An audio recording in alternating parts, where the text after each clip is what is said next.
pledge allegiance to the the flag flag of the United States of America and to the republic for which it stands, one nation, under God, indivisible, visible, with liberty and justice for all.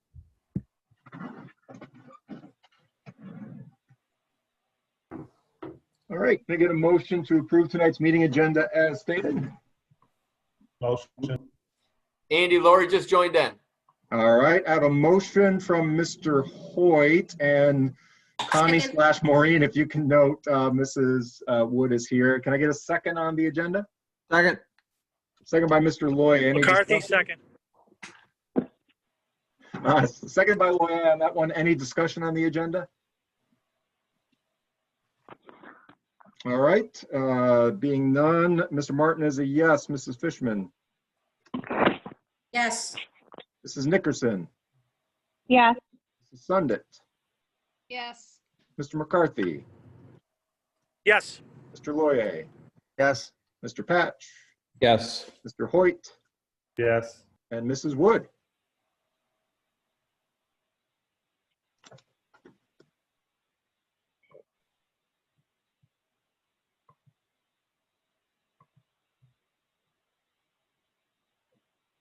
Lori, you there?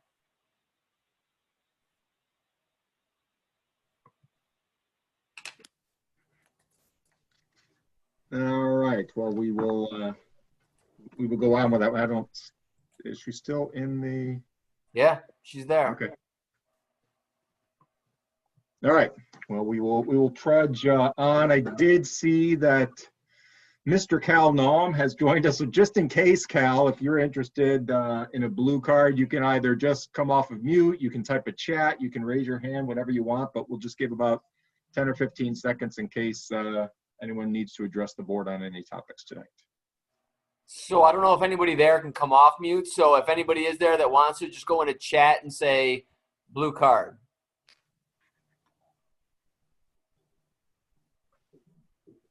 All right. All right.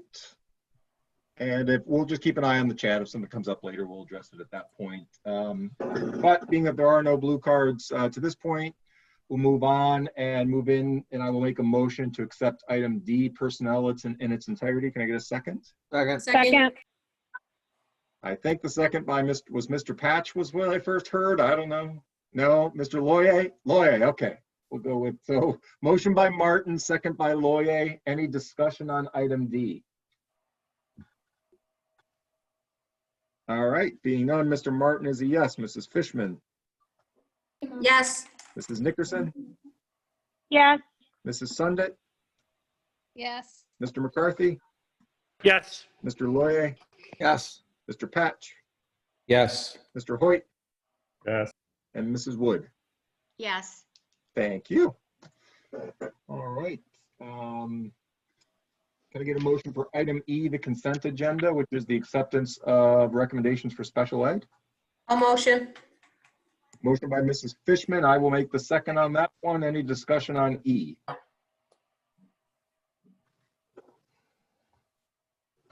right. Mr. Martin is a yes. Mrs. Fishman? Yes. Mrs. Nickerson? Yes. Mrs. Sundit? Yes. Mr. McCarthy? Yes. Mr. Loyer? Yes. Mr. Patch? Yes. Mr. Hoyt? Yes. And Mrs. Wood? Yes. Thank you. All right, no special presentations to the board, so we are plugging away here. We'll move into reports, and the first report is simply an update, I guess, on the Jewel litigation. So there was some back and forth as far as question and answer from the law firm at this point. The draft wording is included in your agenda, meaning the resolution that we would look to pass at the next board meeting, or vote on at the next board meeting, I should say. So any discussion or anything that we need to address, knowing that that will be on the next board meeting's agenda for approval.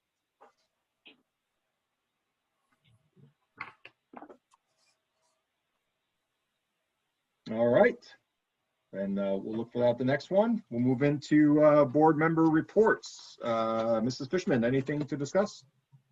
No, I don't have anything. All right, open it up to the rest of the board, including, let's do it this way. Let's start with our student board rep. Jacob, do you have anything that you wanted to bring up tonight?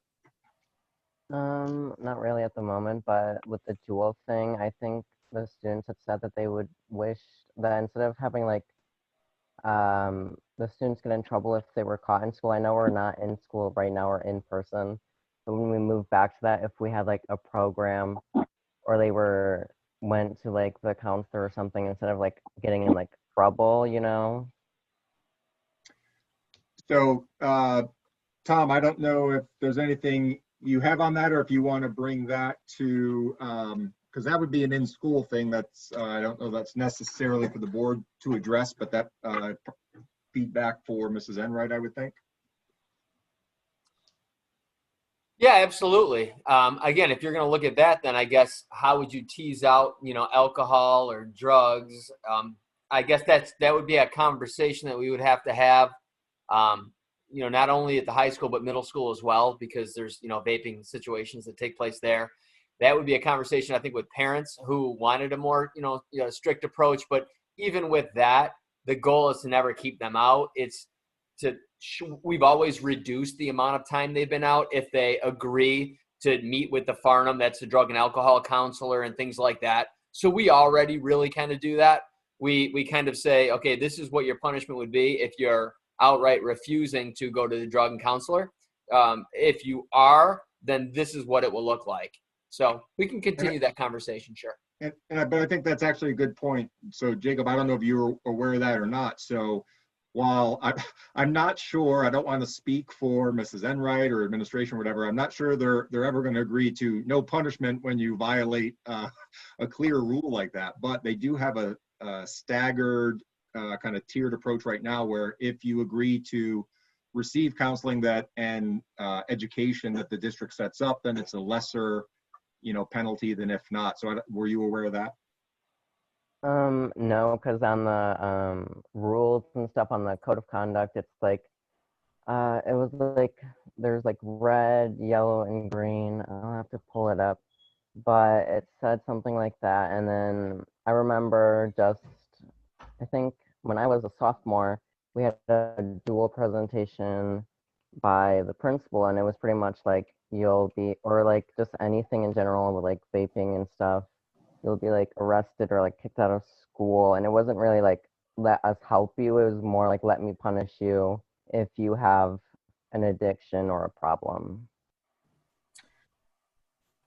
Well, again, I don't think it ever said arrested or anything like that, but it did say, we came down hard because we did have a problem with kids were outright using them in the classroom, just outright defying their teacher's teaching, and you got a kid in the back that you see a puff of this cloud of stuff.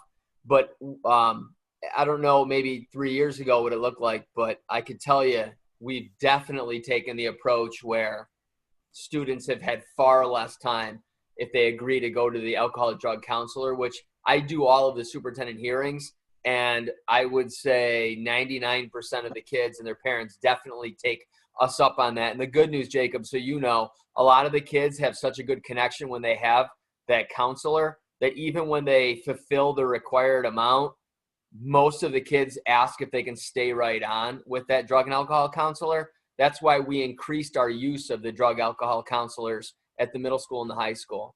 But again, we can get you that information, Jacob, when I talk to Mrs. Enright, so then you can actually have all the accurate information. So if anybody that your peers come up to you, you can say, well, actually, this is what they're doing right now. And Tom, just, I guess, side note and thought on that, just the whole topic of, Jacob mentioned that, in the past, they kind of got them together for presentation. At a future meeting, it might be good for us to be walked through, how are we handling things like that? Obviously we can't do, we're not going to do a virtual, I'm not talking a pep rally, but more informational things like that, where maybe we record something and kind of ensure that everyone absorbs the information.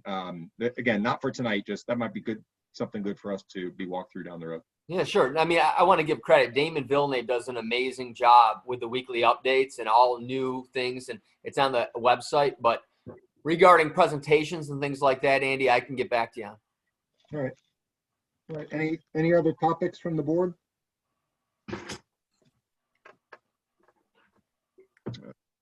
All right, turn it over to Mr. Colabufo for the superintendent's report. Hold on one second. I think Tim got bounced off. I'm promoting him back as a panelist. Okay, Tim should be back on now. All right, superintendent report. So we've got some good things going on sports-wise. All right, for girls soccer, Emma Herman is second in the section with goals and total points. She had 20 goals and 50 points. That's pretty impressive for a soccer player.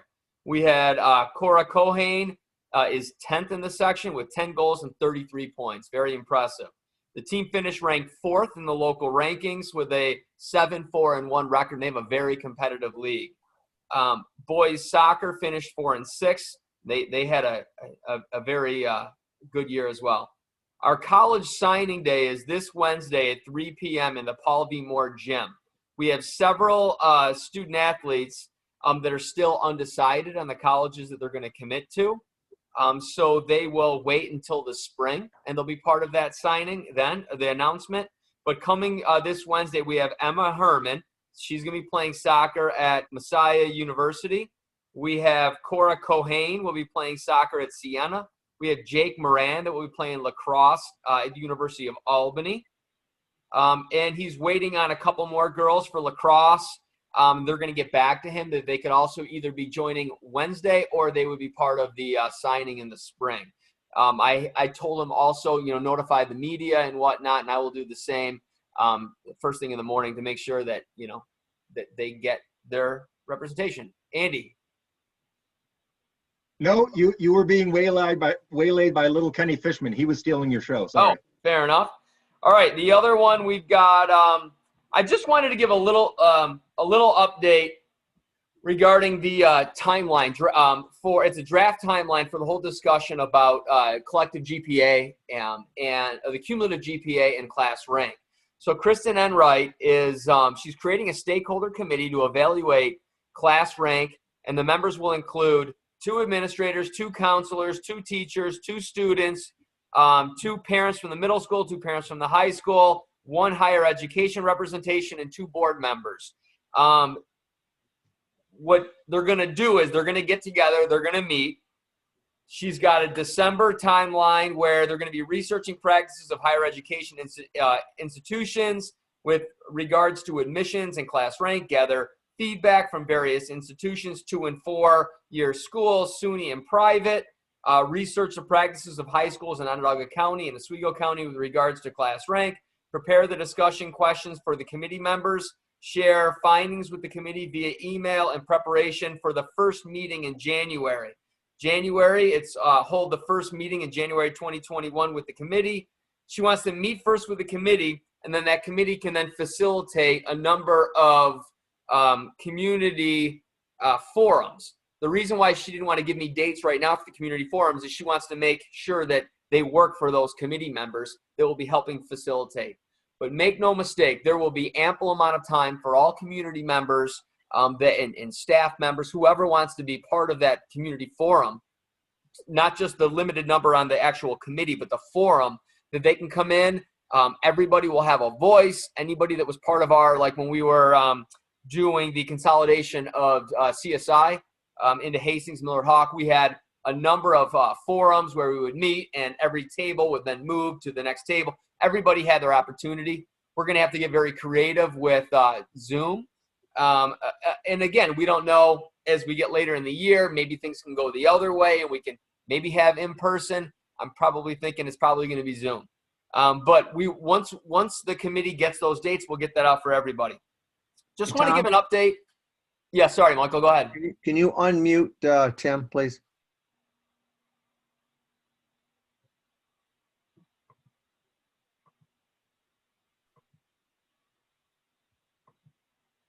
Once I find them, hold on a second.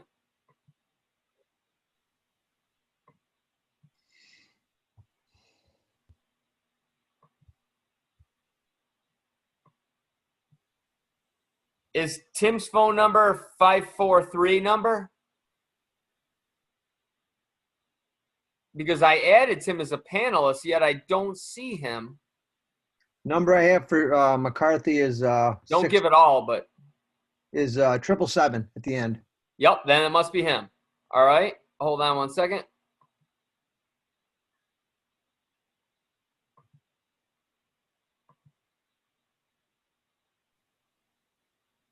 He's able to talk on my end, Mike. All right, well, he's saying you- that he's asking if anybody you can hear hear him. Yeah, I can hear you. Can you hear? Hey, Yes, Tom, Tim. can you hear me? Yeah. Yes, sir. I apologize. I was getting back home to get back on the call. I apologize. Can you just real quickly, and I don't mean to go backwards, but what was the original comment on the punishment of something? I missed that. I didn't get that. So I'd like to just, what was the question or the concern?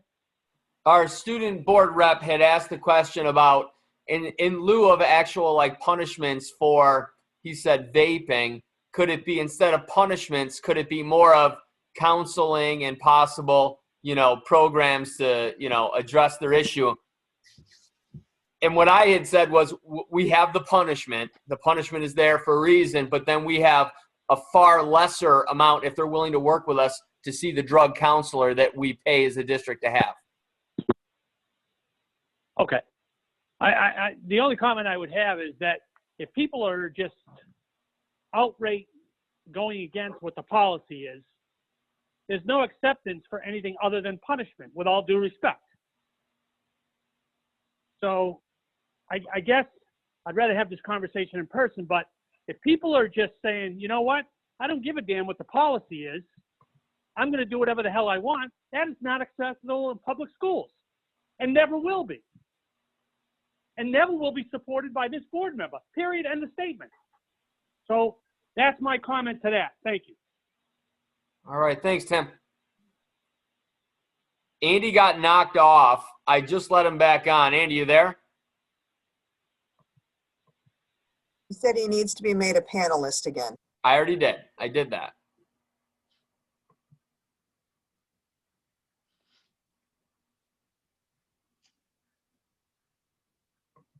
Yep. So I guess we're just waiting for him because I actually just did that like 10 seconds ago. Can you hear me, Tom? Yes. There you are. He's back. Yeah, okay. Good technical challenges today. All right. I heard Lori. I'm here. Andy, it looks like you've moved to San Francisco. I have, yes. I had one computer go down, so I switched to a different one. Yes. Are you all set with your superintendent's report, Tom? Oh, the last thing I wanted to say was there was a little bit of confusion. I put it out there. I just want to go on the record. There was no spot for us in the COVID dashboard that every day at 3 o'clock has to be submitted for non-staff members. So it looks like we have 2 staff members. We don't. We had 1 staff member originally with COVID positive. That was a high school teacher. It was asymptomatic. That was a while ago. That person's been back since. The other one is a non-teacher that was connected to the high school. So it looks like there's 2 teachers, but there's not. And anybody in the audience, anybody watching this, all you have to do is Google. You just type in New York schools COVID report card, and you'll see it'll pop up. It'll say report card. And then just literally just click public school, and you can either put the individual school or you can just put Central Square CSD, and then it'll give you the breakdown.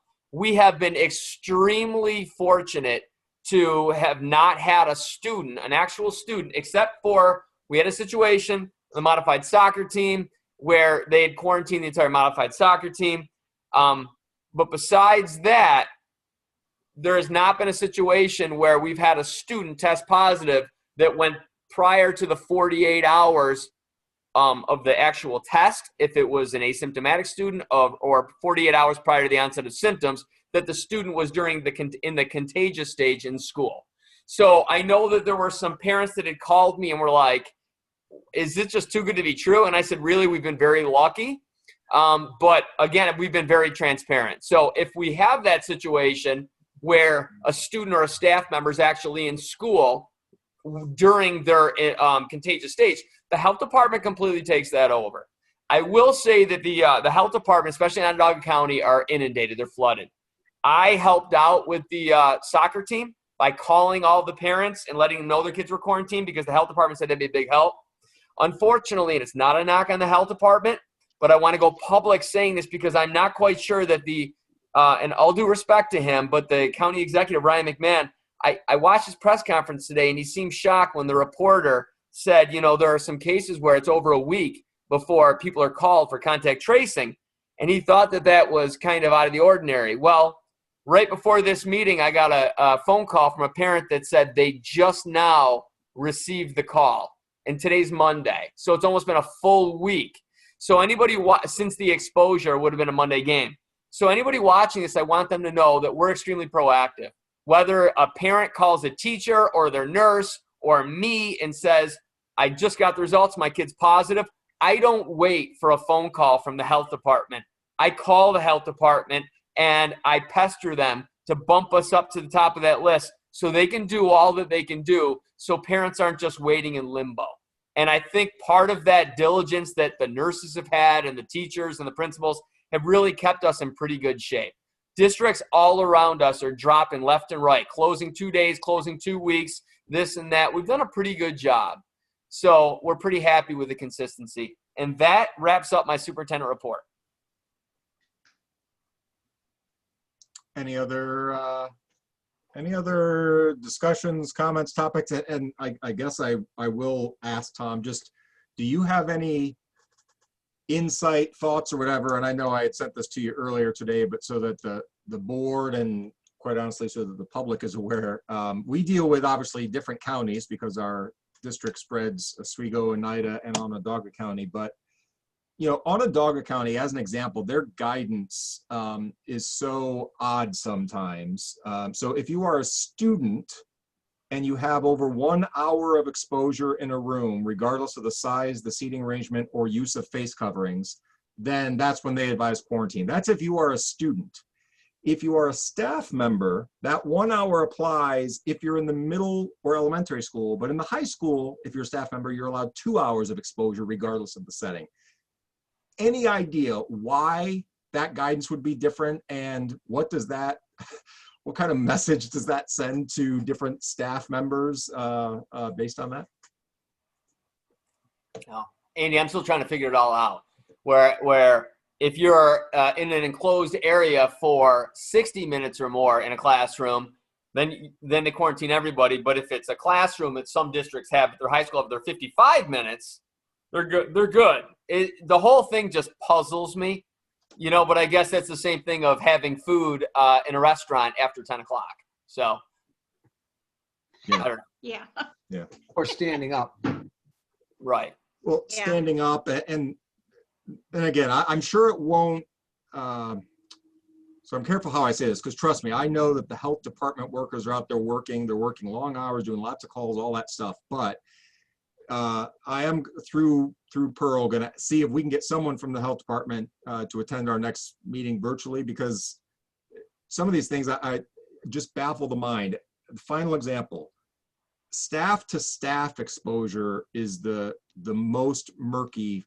Again, this is Onondaga County, but 15 cumulative minutes in a 24-hour period, closer than 6 feet, regardless of mask usage or room size. So 30 seconds in between classes, in between periods, over a 24-hour period multiple times could lead staff to quarantine, and yet students 2 hours. I'm sorry, an hour, and if you're a junior in high school, staff 2 hours. It just makes no sense whatsoever. Andy, there was actually some good news that came out today that basically said that it was on Ryan McMahon's press conference, but I actually just saw it online, that it basically says a district in the yellow zone, if it shows that the numbers weren't increasing, basically that it's not happening. The percentage of positives when they test their students, if it shows that that's not meeting the 2.5 threshold, then after those 2 weeks, the districts no longer have to test,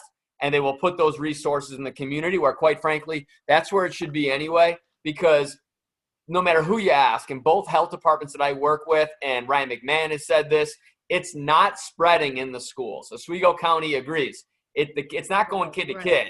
It's happening in the communities. It's not happening in the schools. So if they eventually can start lessening the restrictions, which would eventually allow us to bring, get back to normal more, that would be great for everybody. Gotcha. All right. All right. Well, we have, that's nothing else on the superintendent's report, right, Tom? No, that's all. All right. So just a reminder, we don't have a meeting 2 weeks from today. It's actually 3 weeks. So everyone have a great Thanksgiving. Obviously, 10 or less people. Enjoy it. And with that, I will make a motion to adjourn. Can I get a second? Second. Second by Mr. Loya. Any discussion? All right. Mr. Martin is a yes. Mrs. Fishman. Yes. Mrs. Nickerson. Yes. Mrs. Sundit. Yes. Mr. McCarthy. Yes. Mr. Loye.